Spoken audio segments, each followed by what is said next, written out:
Salut, c'est Adam, bienvenue au vlog d'entraînement numéro 4. Tout d'abord, merci beaucoup d'être là, c'est très apprécié. Puis si vous restez jusqu'à la fin, merci de laisser vos commentaires sur comment je pourrais améliorer mon contenant puis mon contenu. Donc on va commencer tout de suite. Donc comme normalement, on commence par l'entraînement physique. Donc qu'est-ce que j'ai fait cette semaine pour m'améliorer physiquement.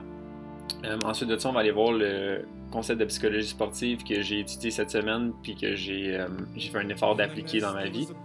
Ensuite de ça, on va aller voir le clip de la semaine, donc le clip que j'ai le plus écouté, le clip qui m'a le plus inspiré, le clip qui m'a le plus motivé. Ensuite de ça, on va aller voir le livre de la semaine, l'album que j'ai écouté le plus sur le vélo, puis on va finir par des questions et par la plus costaude de la semaine. Donc, on va commencer ça tout de suite.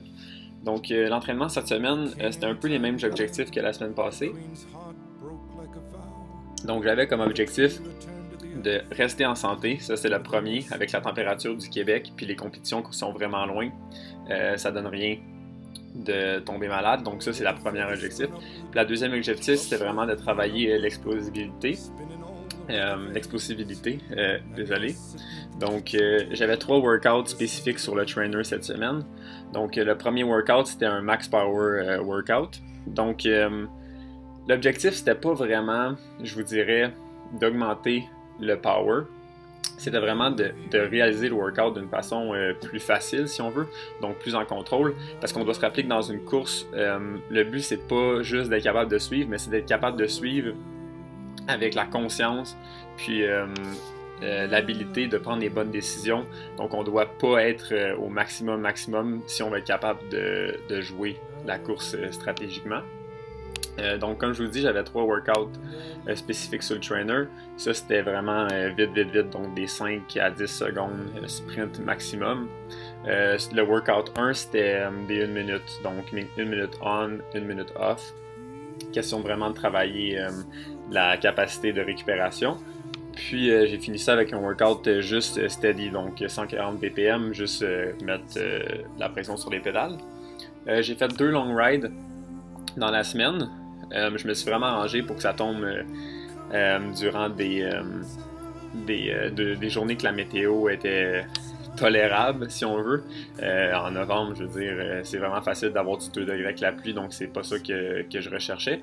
Donc, j'ai fait mardi une super belle ride d'un peu moins que 6 heures, donc un 165 km. On est parti de Prévost, on est monté à Wentworth. On s'en allait vers Montcalm, ensuite Saint-Adolphe, puis on a bouclé ça à Saint-Sauveur. Donc une superbe ride, j'étais avec 2 personnes, c'était vraiment le fun. Puis ensuite de ça, en fin de semaine, j'ai fait un autre long ride. Celle-là, il faisait un peu plus froid, c'était un peu moins de 4 heures. J'ai une petite vidéo pour vous montrer qu'est-ce que ça prend pour affronter le froid. Donc vous allez voir, il y a beaucoup de couches. Puis c'est ça l'objectif, parce que si on veut augmenter un peu l'intensité, puis on va suer, même s'il fait froid comme ça.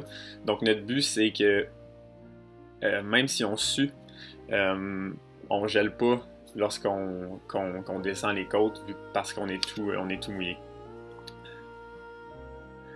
Donc comme vous voyez, il y a beaucoup de couches. Donc ensuite de ça, j'ai fini ça avec une course à pied le dimanche. C'était pas ça qui était le plan au début, mais on a manqué d'électricité ici. Puis je vais faire la transition sur le meilleur moment de la semaine. Donc pour moi, le meilleur moment de la semaine, c'était de manquer d'électricité.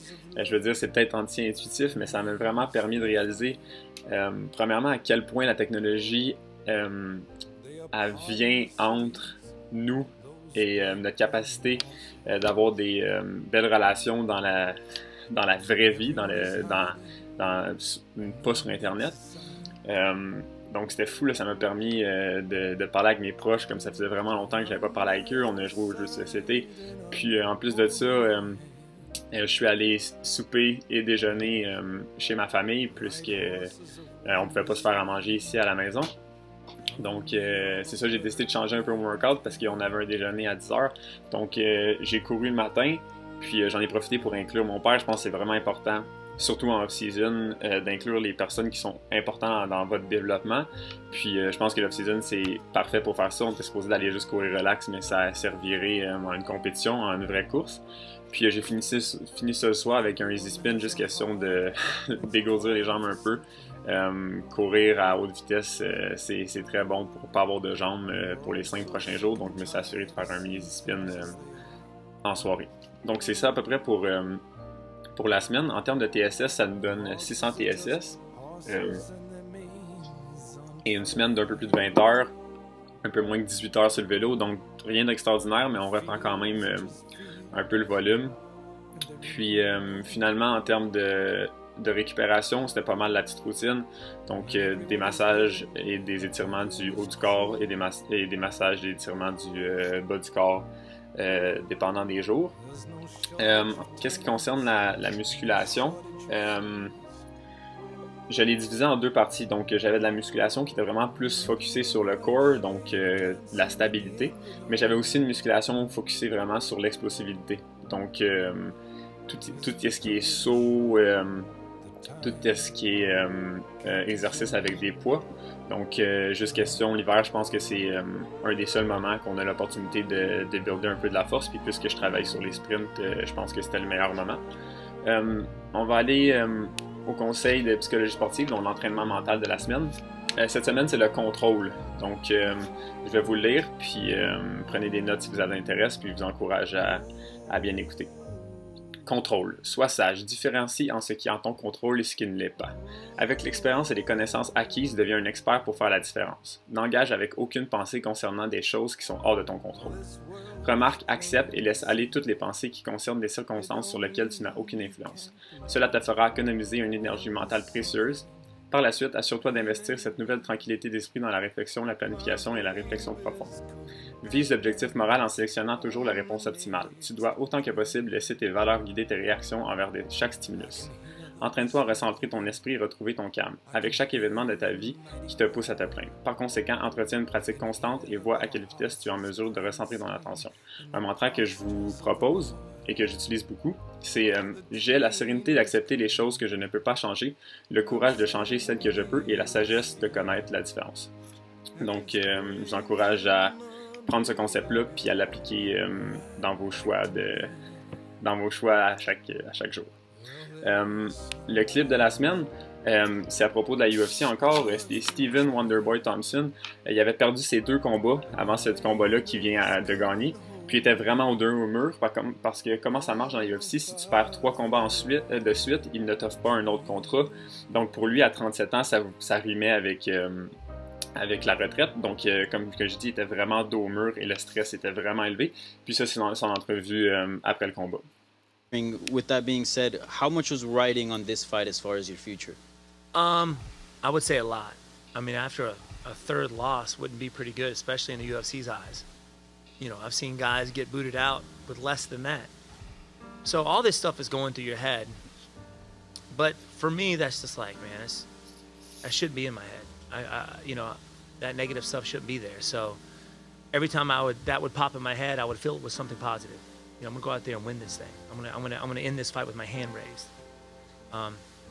So that's what I try to do going into this fight. Actually, walking out, there's so much stuff that pops in your head. You're gonna die. You know, when you walk out, that's literally what you're thinking.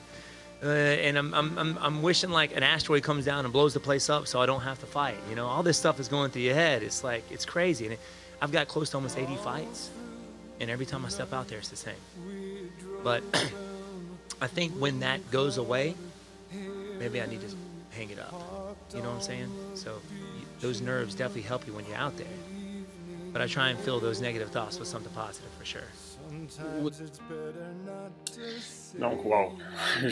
La seule chose que je peux dire, c'est wow. Il y a 3 leçons, selon moi, à vraiment tirer. Premièrement, c'est que Stephen Wonderboy Thompson, il s'assure de remplacer ses pensées négatives par des pensées positives. Donc, à chaque fois qu'il remarque qu'il est cut dans des pensées négatives, il s'assure de les remplacer par des pensées positives en visualisant le déroulement ou le dénouement qu'il espère. Ensuite de ça, il nous dit que la peur puis le stress, c'est encore présent. Même si ça fait 80 combats qu'il fait, il est encore super stressé puis il a super peur à chaque fois qu'il s'en va pour se battre. Donc, il faut comprendre que la peur ne s'en va jamais. Puis, notre but, dans le fond, c'est de la gérer puis de l'utiliser afin qu'elle bénéficie de notre performance. Puis, finalement, il s'assure de préciser aussi que quand la peur disparaîtra, quand le stress il va disparaître, ça va sûrement être signe de retraite. Donc, ça va être le signe qui devra en prendre sa retraite parce que selon lui, le stress il est essentiel à sa performance. Donc, tout un speech de sagesse selon moi. Maintenant, on va aller au livre de la semaine. Donc, le livre de la semaine, je l'ai ici, c'est Waking Up by Sam Harris. Je sais pas si vous voyez bien, je vais agrandir. C'est un livre qui porte sur comment je pourrais dire. C'est une discussion sur la spiritualité de manière rationnelle puis scientifique, sans inclure la religion. Donc, vous l'avez ici, Sam Harris, c'est un philosophe et un neurosciences, il a un PhD en neurosciences. Le livre est divisé en 5 chapitres. Donc, The Spirituality, The Mystery of Consciousness, The Riddle of the Self, Meditation. Puis le dernier chapitre, c'est Guru, Death, Drugs and Other Puzzles. Donc, il y a plusieurs quotes dans le livre que j'adore, mais je vous ai sélectionné les 2 quotes que j'aime le mieux, donc je vais vous les lire. Votre esprit est à la base de tout ce que vous vivez et faites de votre possible. Cela étant dit, il est logique de l'entraîner. Donc, Sam, il conclut dans le fond qu'un esprit sain, c'est un esprit qui peut rapidement retrouver le bien-être. Puis, dans ce livre-là, il nous aide exactement à faire de même. Puis l'outil qu'il utilise et qu'il nous propose, c'est la méditation, dans le fond. Un autre quote. Le problème, ce n'est pas de penser à soi. En soi, c'est l'état de penser sans savoir que nous pensons. Donc, il nous aide à comprendre en disant ça que méditer, ça nous donne la possibilité de choisir, dans le fond. Ça nous donne la liberté d'être entre le stimulus puis notre réaction. Donc, de prendre la distance entre qu'est-ce qui arrive dans le moment présent, puis de pouvoir répondre d'une façon qui suit nos valeurs. En gros, pour vrai, j'adore ce livre-là.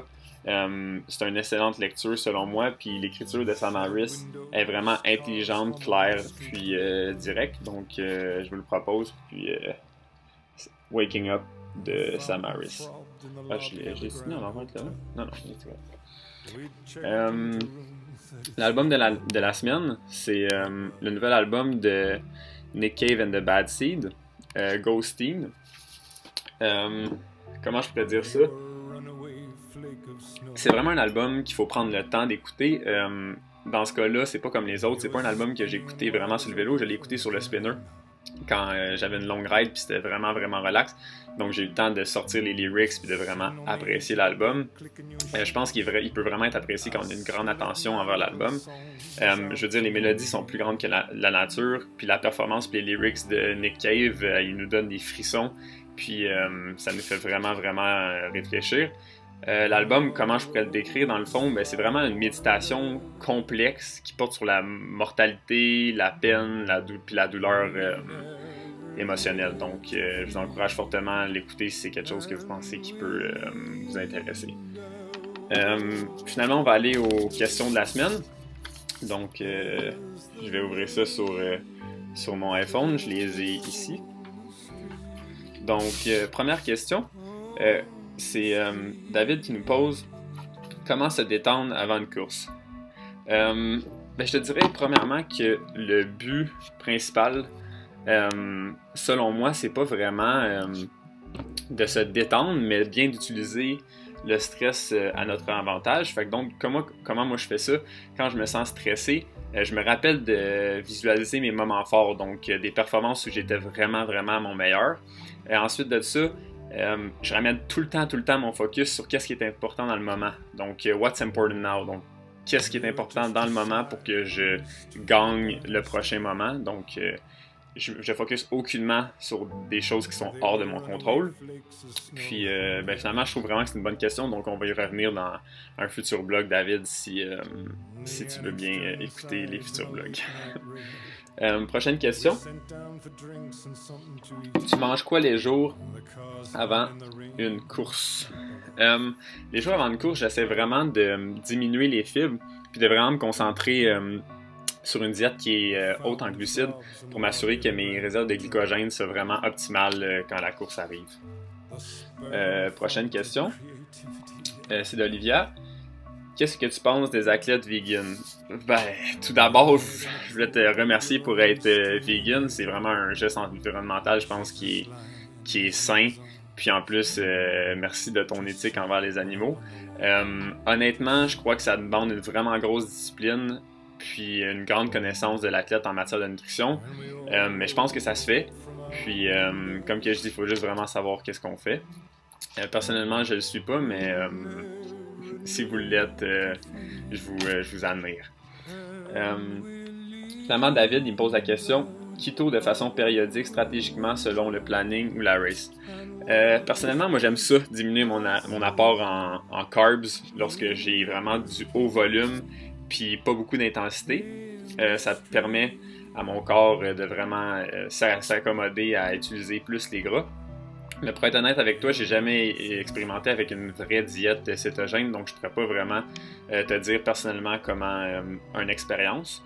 Je pense qu'il y a des bénéfices clairs pour la perte de poids puis pour la prévention de maladies, mais personnellement dans mes lectures, j'ai pas encore vu des études autant crédibles qui démontraient que ça augmentait la performance physique. Donc c'est un sujet intéressant, mais comme je te dis, moi personnellement, j'ai pas encore lu assez d'études convaincantes qui me convaincraient de changer vers cette diète-là. Finalement, le plus costaud, la plus costaud de la semaine, ça revient à Émilie. Émilie est venue rentrer avec moi dans la règle que je vous ai parlé au début. C'est pas la plus costaude parce que elle a fait presque 6 heures à 30 de moyenne. C'est la plus costaude parce que quand j'ai demandé qui veut venir rider avec moi, elle a même pas hésité, puis elle s'est proposée. Si je me mets dans sa peau, ça prend beaucoup de courage d'aller rouler avec quelqu'un de plus vieux. Puis d'avoir la confiance qu'on va être capable de faire une ride de 6 heures avec eux. Donc bravo à Émilie, t'es la plus costaude. Puis je vous encourage à vraiment, si vous avez l'opportunité de rouler ou de vous entraîner avec quelqu'un qui est plus fort que vous, prenez-la. Soyez pas gênés, soyez pas effrayés, c'est juste vraiment une bonne opportunité pour vous de grandir. Puis je veux dire, la personne, même si elle voit que vous avez une petite déficience, elle va juste vous aider. Elle a été dans la même situation que vous, c'est sûr et certain.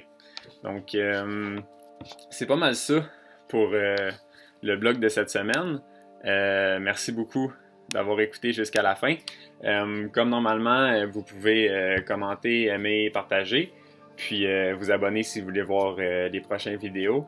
Puis, s'il vous plaît, me dire comment je pourrais améliorer ma présentation ou mon contenu, c'est super apprécié. Donc, on se voit la semaine prochaine. Bye bye!